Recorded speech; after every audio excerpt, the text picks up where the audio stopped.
एक नजर टाकायची तर गुरुवारी दुपारी जवळपास 1:30च्या सुमारास या विमानानं टेक ऑफ केलं होतं आणि अगदी 5 ते 7 मिनिटांमध्ये त्याचा अपघात झाला।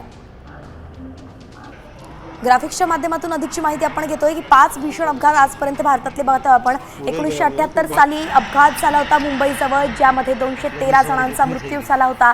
1988 साली अहमदाबादच्या रनवेवरती धुक्यांमुळे एअर इंडियाचं विमान कोसळलं होतं, ज्यात 133 जणांचा मृत्यू झाला होता। हरियाणामध्ये सौदी आणि कझाकिस्तानचं विमान एकमेकांवरती आदळलं, ज्यात 349 जणांचा मृत्यू झाला होता।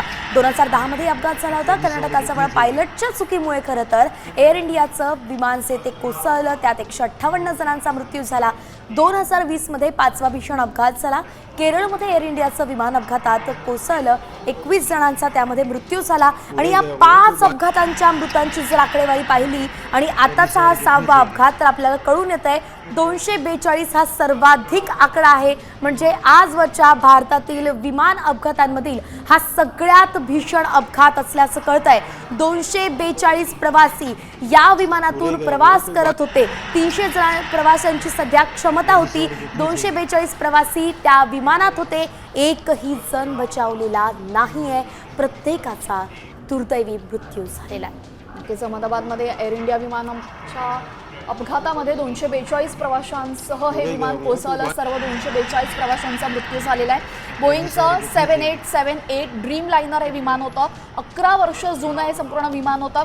दरम्यान या आधीचा जर आपण व्हिडिओ पाहिला आणि त्या प्रवाशाने जो दावा केलेला आहे त्या दाव्यानुसार विमानामधले जे टीव्ही होते, जे स्क्रीन होत्या, त्या स्क्रीन चालू नव्हत्या, एसी काही काळासाठी बंद होते। त्यामुळे तांत्रिक बिघाड आधीपासून होता का, या सर्व गोष्टी चाचपल्या गेल्या होत्या का, या सर्व गोष्टींचा छडा लावला गेला होता का, की कोणत्याही गोष्टी न तपासता हे विमान उडलं गेलं होतं, या सर्व अतिशय गंभीर बाबी आहेत। बोईंग विमान अर्थातच यामध्ये प्रवासी क्षमता खूप जास्त असते, मोठ्या प्रमाणात फ्युएल टँक याची असते, मोठी असते आणि पूर्ण क्षमतेनं अर्थात अहमदाबादमधून हे विमान उडणार होतं आणि फ्युएल टँक याची पूर्णपणे भरलेली होती। त्यामुळे अवघ्या पुढच्या 5 मिनिटांमध्ये पूर्ण भरलेल्या फ्युएल टँकचा जर स्फोट झाला तर अर्थातच 242 प्रवाशांचा मृत्यू होणं हे अपेक्षित होतं। असे तर्कवितर्क आधीपासून लढवले जात होते। अतिशय भीषण असा स्फोट ज्या इमारतीवर आदळलेला आहे त्या इमारतीची अवस्था सुद्धा तुम्ही पाहताय, पूर्णपणे काळी पडलेली आहे ही इमारत। या इमारतीमध्ये सुद्धा काही डॉक्टर्स होते, शिकाऊ डॉक्टर होते। या सर्व डॉक्टर्सपैकी अनेक जण जखमी झालेले आहेत, अनेकांचा मृत्यू झाल्याची